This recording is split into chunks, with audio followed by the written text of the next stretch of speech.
នៅតាមស្រុកស្រែចំការឲ្យតែងើបឡើងមកអត់មានអីក្រៅពីប៉ុណ្ណឹងប្រជែងជាមួយពេលវេលាបើភ្នែកមកត្រូវដើរអើតមើលថាយើងថ្ងៃហ្នឹងត្រូវធ្វើអីយ៉ាងដូចប្តីខ្ញុំហើយនឹងម៉ែក្មេកខ្ញុំអញ្ចឹងគាត់ផាត់ឡើងគឺងើបមកការងារគាត់ត្រូវធ្វើគឺគាត់ធ្វើហើយ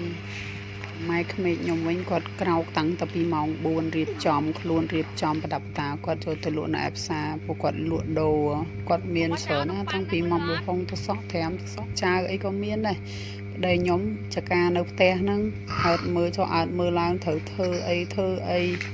បើកូនខ្ញុំវិញមិនបាច់និយាយទេអវល់ដើរអវល់អីចឹងទៅឲ្យខ្ញុំនេះចក្រានបាយជើងឆ្នាំងយើងថ្ងៃហ្នឹងត្រូវធ្វើម្ហូបអីត្រូវធ្វើអីខ្ញុំគត់គង់នៅក្នុងផ្ទះទៅ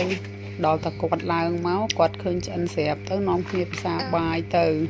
ថ្ងៃតនេះជួយធ្វើទៅហុចតលេមុខផ្ទះហ្នឹងក៏មានលៀសមានអីហូហែប៉ុន្តែនេះរាវសាក់យកមកឲ្យខ្ញុំមើលទេ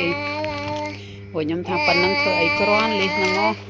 ខ្ញុំក៏បងចូលសឡប់ស្ងោផ្អកនឹងប្រហើយតម្ងទៅវាថាទុកមិនដឹងថាទុកធ្វើអីនេះវាទីទួយពេកចុះដល់តែពេលបងចូលអញ្ចឹងមានអីជាតិកូនខ្ញុំវិញខ្ញុំបើសិនជាគាត់លេងត្រូវរើគ្នាល្អហ្នឹងគឺល្អខ្លាំងណាប៉ុន្តែពេលខ្លះប៉ះគ្នាអត់បានទេប៉ះអត់បានអញ្ចឹងតែមកថាអាប្អូនលេងមួយបងអត់អីណាតែបងលេងមួយប្អូនហ្នឹងប្អូនគឺខឹងគឺស្រែកគឺបន្ដួលខ្លួនយកហ្មងគាត់ចូលចិត្តឲ្យប៉ះពាល់គាត់ទេប្អូនណាទូចទេប៉ុន្តែចង់លេងជាមួយគេធំបងនេះហើយនេះបានផ្ទះគេនៅជាប់នឹងគេទៅពេញបាត់ហើយរួចទៅសល់ទីធ្លាក្រុមផ្ទះហ្នឹងចេះតែទៅលេងក្រុមផ្ទះគេទៅកាប់ផ្ទះយើងហ្នឹងវាជាតវ៉ាន់ណែនពេយើងលក់ដូរហ្នឹងអាវ៉ាន់អត់មានទលាយដូចក្រុមផ្ទះគេអត់ធ្វើអីក្រុមផ្ទះគេទលាយពេលម្ចាស់គេអត់នៅអញ្ចឹងសបាយដែរហ្នឹងណាមានធម្មតាអីនៅក្នុងតង់នេះវិញសាក់គាត់សាក់ចំត្រីកធោហើយនឹងត្រី